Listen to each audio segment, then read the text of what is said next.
Okay, now the bottom row are a little bit some oddballs. Let's maybe start with the Weitek chip. Weitek is a very famous company doing FPUs. So this FPU was actually used in Sun's Spark Station 1. And this was the predecessor actually of this Weitek. This one is the 3170, 25 megahertz. Very typical for the time this was produced.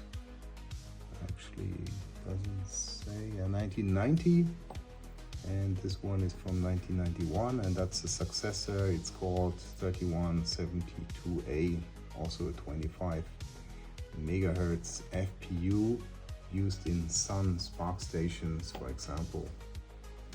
Yeah, and with that we were already leaving the typical x86 architectures, and I have here two MIPS processors, one from NEC.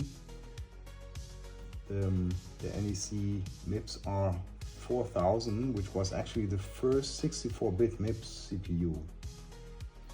And this one also integrated first time in the MIPS series the FPU on die. And it was used in Silicon Graphics, Indigo workstations, for examples.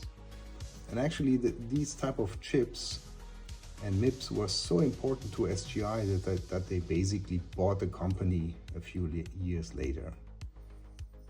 Yeah, very heavy, large, high performance MIPS RISC processor.